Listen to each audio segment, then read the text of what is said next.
कानपुर के गोविंदनगर विधानसभा की विधायक सुरेंद्र मैथानी ने पर्यावरण दिवस की पूर्व संध्या पर कोरोना संक्रमण के चलते मृत हुए शिक्षकों के सम्मान में बीएसए कार्यालय के प्रांगण में पौधारोपण किया। इस दौरान पौधों को शिक्षकों के ही नाम दिए गए। आपको बता दें कि कानपुर शहर में पंचायत चुनाव की चुनाव ड्यूटी के दौरान अभी तक की हुई पुष्टि के मुताबिक 3 शिक्षकों की मृत्यु हुई थी, जिसको देखते हुए गोविंदनगर विधायक सुरेंद्र मैथानी ने बीएसए पवन तिवारी के साथ मिलकर 3 पौधे रोपित किए, जिनका नाम मृतक शिक्षकों के नाम से ही दिया गया। इस दौरान विधायक सुरेंद्र मैथानी ने बताया कि मृतक शिक्षकों के परिवार को अनुग्रह राशि, फंड, पेंशन आदि भुगतान जल्द ही सरकार करने की योजना बना रही है।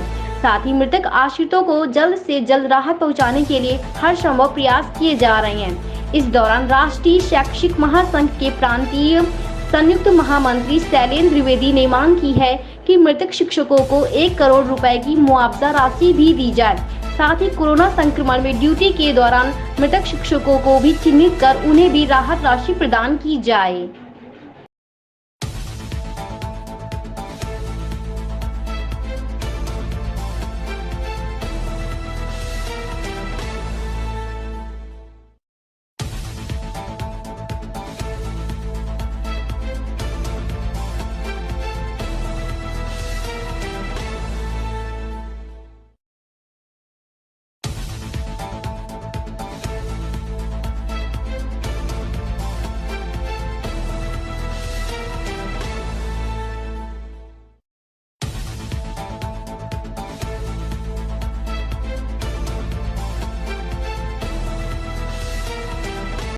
देखिए, कोरोना के इस भीषण कालखंड में जहाँ संसाधन चुनौती बने, वहाँ पर हमारे शिक्षक गणों ने, गुरुजनों ने अपने प्राणों के भी आहुति की चिंता न करते हुए अपने कर्तव्य का पूरा पालन किया और अपने जान को जो वो जोखिम में डाल करके और किसी कारण से आज इस कोरोना के संकट में हम सब लोगों के बीच में नहीं हैं, उनकी याद में आज शैक्षिक महासंघ ने, शैलेंद्र जी, कटियार जी और हमारे राहुल जी और शैक्षिक संघ ने, सभी शिक्षकों ने मिल करके यहाँ पर एक बीएसए के कार्यालय में 3 पेड़ प्रतीकात्मक लगाए हैं, जिसमें पाकड़, पीपल और नीम है। और इसके अलावा 27 अन्य शिक्षक जिनकी सूची बन गई है, जो हमारे बीच में नहीं हैं, उनके नामों से बाकी इस पेड़ को और लगाने का काम उनके विद्यालयों में, उनके निवास के आसपास जहाँ से संबंधित वो उसकी पालन पोषण कर सकें, उनके नाम से इन पेड़ों को लगाने का काम विश्व पर्यावरण दिवस के इस पूर्व संध्या पर आज इस बीएसए कार्यालय में किया गया है।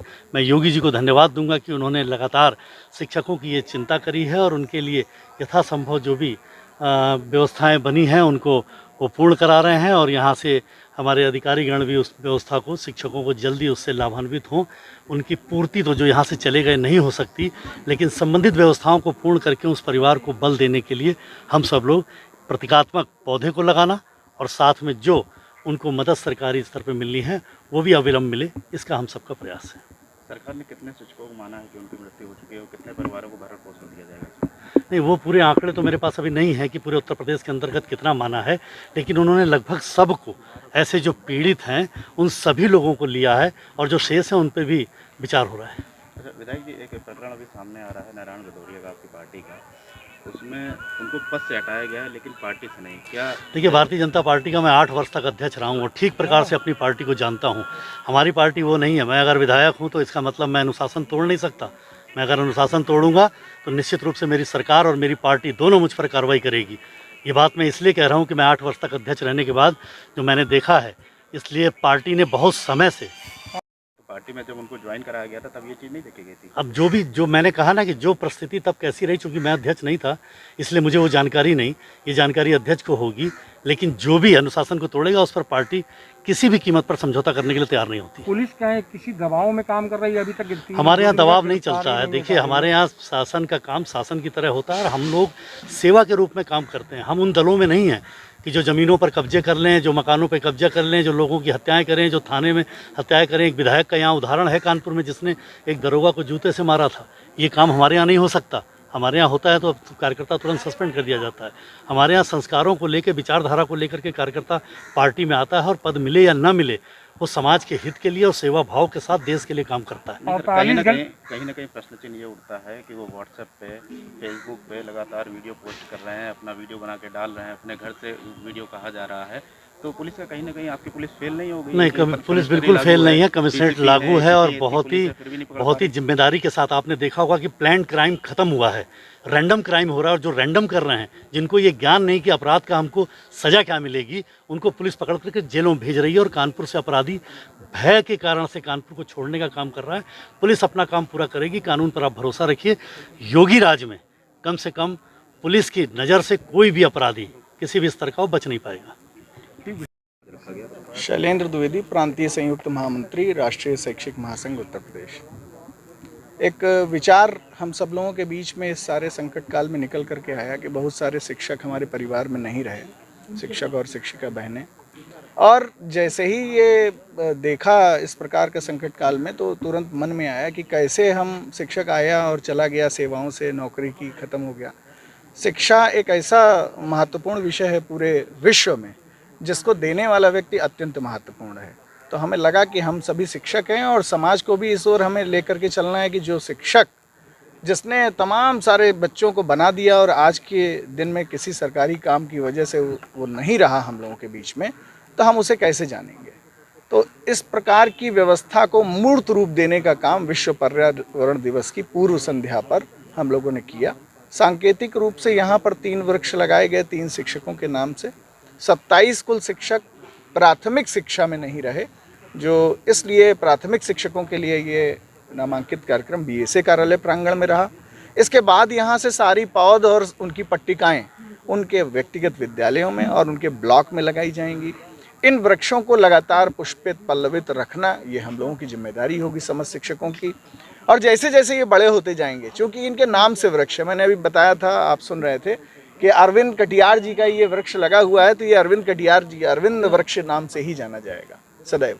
इस बहाने से हम उन्हें मूर्त रूप में याद रखेंगे। साथ ही भैया ये भी इससे पता चलेगा कि इनके परिवार के प्रति हमारे संगठन की जिम्मेदारी क्या है, निरंतर याद रखने के लिए।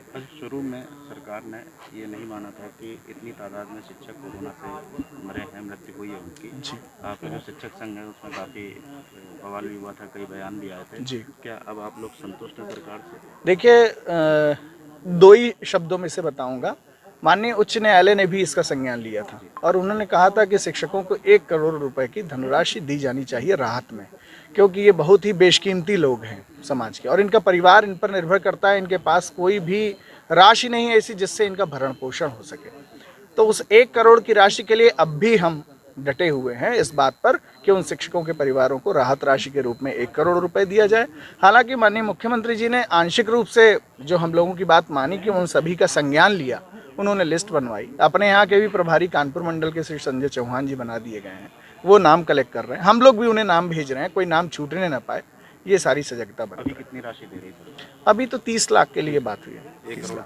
1 करोड़ की डिमांड है और माननीय उच्च न्यायालय ने उसे कहा भी। और एक बात मैं और साथ में बताए देना चाहता हूँ, जो आपके लिए भी महत्वपूर्ण, हमारे लिए भी। इन सरकारी शिक्षकों के साथ साथ 75% तबका ऐसा है जिनके विद्यालय बंद हैं और वो हैं वित्तविहीन विद्यालय। और उनमें पढ़ाने वाला शिक्षक, उसके यहाँ ना तो एडमिशन हो रहे हैं ना कुछ हो रहा है। अब उसके यहाँ के प्रबंधक प्रधानाचार्य लगातार 4-5 महीने से हाथ खड़े किए हुए हैं और वो कोई धन नहीं दे पा रहे। सरकार ने 1 करोड़ रुपया ना दिया तब क्या करेंगे?